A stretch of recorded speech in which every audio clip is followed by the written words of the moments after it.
मेरी सरकार दिल्ली वासियों को तथा मां यमुना को नमन करते हुए इस जिम्मेदारी को पूरी विनम्रता के साथ स्वीकार करते हुए इसे समुचित निभाने का संकल्प करती हूं।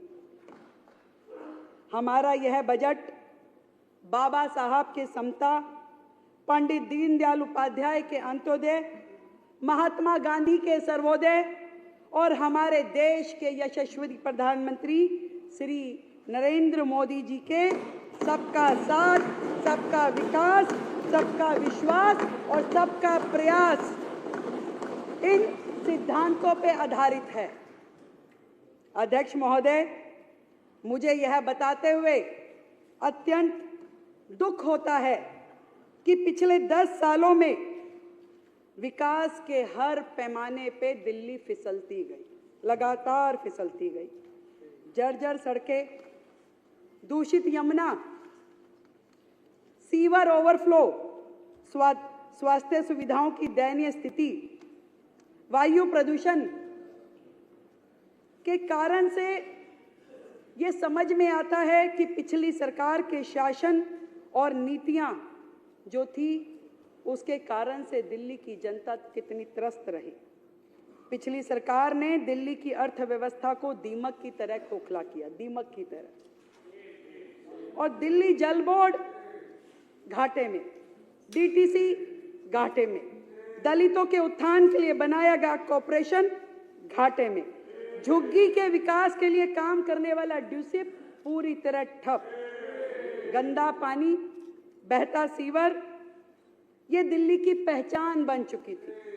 और ऐसे में इस सरकार का हमारे पास आना और इसको चलाना किसी चैलेंज से कम नहीं है सर, किसी चैलेंज से कम नहीं है।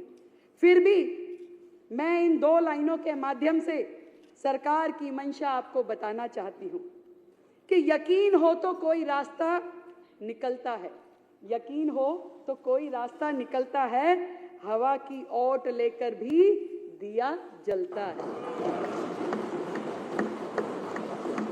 अध्यक्ष महोदय,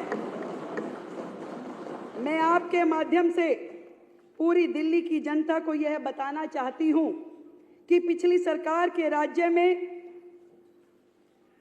आज तक की सरकारों के राज्य में 2023-24 का बजट था जो कि सबसे अधिक था, वो था 78,800 करोड़ रुपए।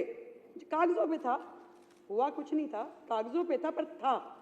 पहली बार दिल्ली के इतिहास में ऐसा हुआ कि जब 2024-25 का बजट आया तो वो घट करके 2800 करोड़ रुपए घट करके मात्र 76,000 करोड़ रह गया, जो किसी भी राज्य के इतिहास में, दिल्ली के इतिहास में सबसे बुरी स्थिति थी, घट करके 76,000 करोड़। परंतु बड़े गर्व के साथ मैं आज इस सदन के समक्ष बताना चाहती हूं कि इस बार का दिल्ली सरकार का बजट ऐतिहासिक है। 1 लाख करोड़ रुपए का प्रस्तावित किया गया है, 1 लाख करोड़ रुपए का बजट प्रस्तावित किया गया है, 1 लाख करोड़ रुपए का बजट।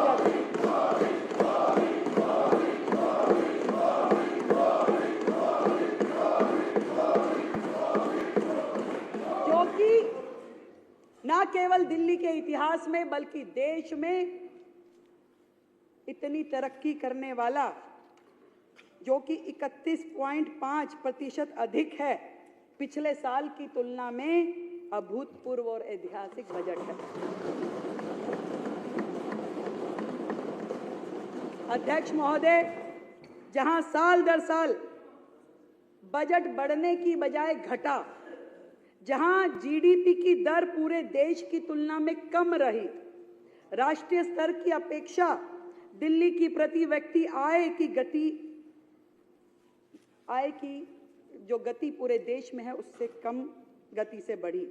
इससे यह स्पष्ट है कि पिछली सरकार में ना तो क्षमता थी कि वो राजस्व बढ़ा सके और ना ही इच्छा शक्ति थी कि विकास कार्यों पे ईमानदारी से खर्चा कर सके। ये स्थिति थी पिछली सरकारों की।